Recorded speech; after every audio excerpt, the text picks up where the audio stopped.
Parliament ye 12 olwaleero lubafundikidde okukuba ebirayiro byabwe. God, that I will give faithful service to this Parliament and support and uphold the Constitution of the Republic of Uganda as by law established. So help me God. Bannange bannalubaga sanyu lya nsuso sanyu lya mukiwagonja tumaze okulayira abanyabo ne bassebo nga bwe mwayagala mbeera omuweereza wammwe olunaku lweru n'omukama alukeesezza maze okulayira ate era mukama amaze okumpangamu amaanyi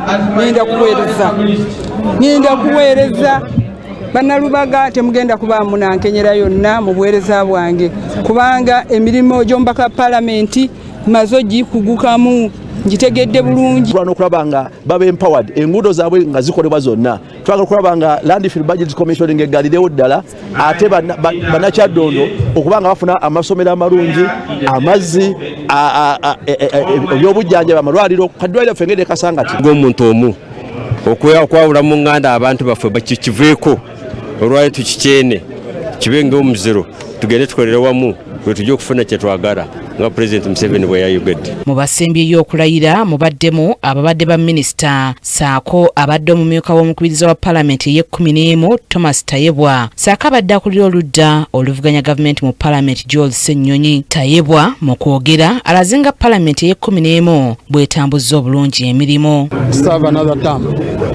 We've been working together and now whatever I do has to be aligned with the President's manifesto and message. He has declared this Kisanja no sleep. This is a Kisanja where we are going to focus on wealth creation. And very many other laws. And I do hope the 12th Parliament is going to build on that.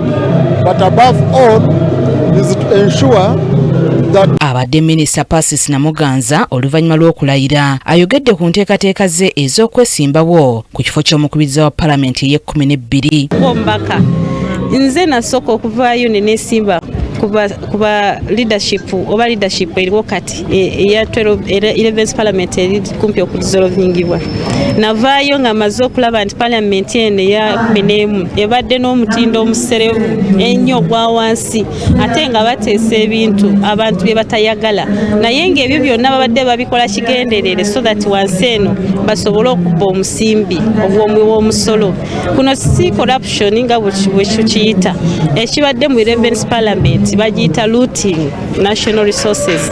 Kyobola abavuddeyo okubeera nga speaker enjagala bana abakozi ba gavumenti abakola mu Parliament nabo mbatereze kubanga tosobola kubeera nakasenge kamu kalimu abantu 12 bonna babajjuza omu buli omu tamanyi kyalina kukola. Joel Ssennyonyi abadde akulira oludda oluvuganya gavumenti mu Parliament bw'amaze okukuba ebirayiro bye awaddeyo emmotoka eyamuweebwa okukola emirimu saako n'ebisumuluzo bya yafeesi eri kalani wa Parliament. Parliament eya 12 tenafuna bukulembeze tenafuna speaker tenafuna deputy speaker tenafuna leader of opposition ne ba committee chairpersons. So nze nalabye nga kinkakatako okuhandinga over office kubanga sigiriimu kaakano.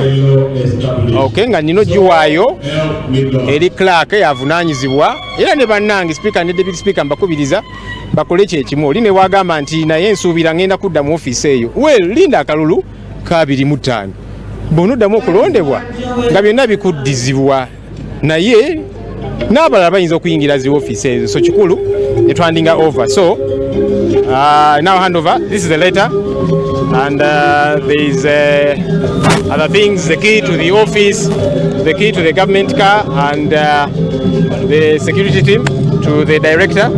Thank you and the staff for working cooperatively with myself. Whoever comes into that office, please accord them the same support that I have been accorded. Thank you. Ssennyonyi bw'ati asabye ababadde ba minisita okumulabirako bazzeeyo nabo yafeesi mu kiseera kino oluvannyuma lw'ekisanja kye balonderwamu okuggwako. Ono era oluvannyuma alabiddwa nga bamuvugira mu mmotoka eyiye ey'obwannannyini okufuluma. Ssebugenyi Joseph yakusakidde eggulire lino Crack KTV amalindirire.